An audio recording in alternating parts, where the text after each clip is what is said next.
I thought I'd do today sitting outside. It's a beautiful day. What a beautiful day for opening day.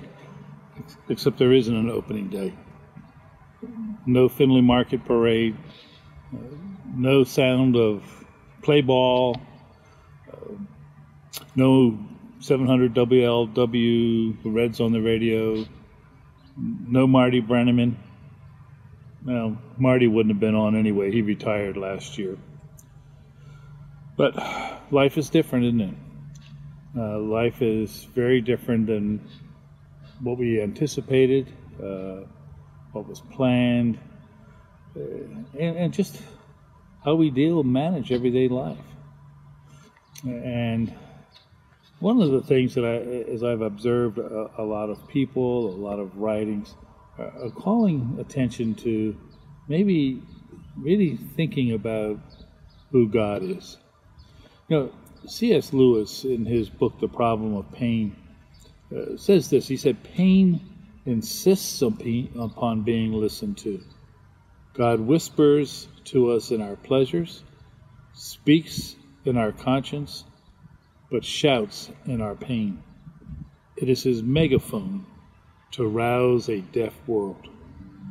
I think probably even more than a megaphone, this particular COVID-19 may be like a bullhorn. So try to get the world's attention with regards to that there is a God and just who he is. You know, my mind went back to the story in Exodus and where Moses and appearing before Pharaoh and the 10 plagues. Certainly life in Egypt changed and was very uncomfortable. But throughout those 10 plagues, there's an interesting line that occurs numerous times, over and over again, where God said that he is acting and doing this so that Egypt and Pharaoh would know that he is the Lord, that they might know who the true God is. And I've thought about that and about some of the offers and the calls to return, to ask God, to pray. The question that I wrestle with, though, is what's the God that the people are turning to? What's the God people are looking for? You know, one of the problems that is inherent to man, to people, is as an expression of their rebellion against God, is that they're idol makers, that we're guilty of idolatry over and over again. A.W. Tozer, who quoted often in his book, The Knowledge of the Holy, says that the essence of idolatry is the entertainment of thoughts about God that are unworthy of him. It begins in the mind and may be present where no overt act of worship has taken place. That we're an idol factory. And so as people turn and they're saying, well, we turn to God, ask God for comfort, ask God for peace, I'm wondering, what is the God that people are creating in their own mind? What kind of God are they looking to? Is it the God of the Bible? Is this the God who is shouting at us and saying, know me? Tozer continues on. He says, all the problems of heaven and earth, though they were to confront us together at once, would be nothing compared with the overwhelming problem of God. That he is, what he's like, what we as moral beings must do about him.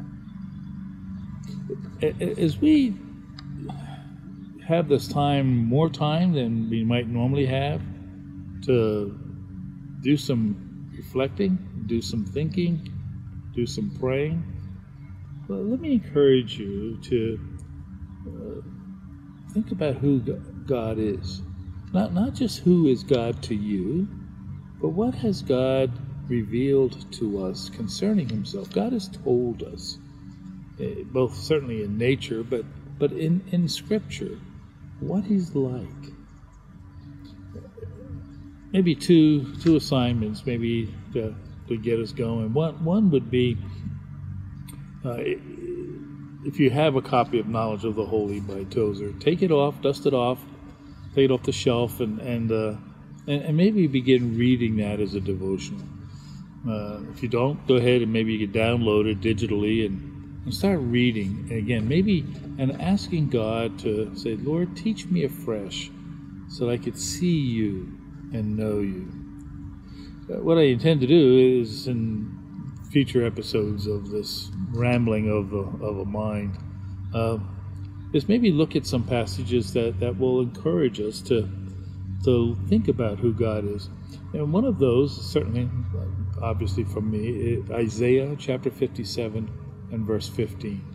Spend some time looking at that verse, contemplating, thinking about what God is saying about who he is. And we'll come back to that, maybe unpack that. What does it mean his name is holy? What does it mean that he inhabits eternity? And certainly, what does it mean that he also dwells with the lowly and the contrite of heart?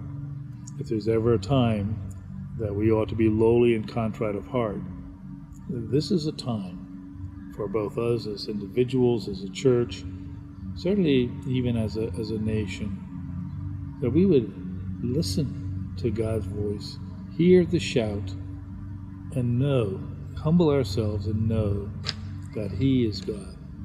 We'll come back and visit that next week and spend some time looking a little bit more about what God is like. Thanks.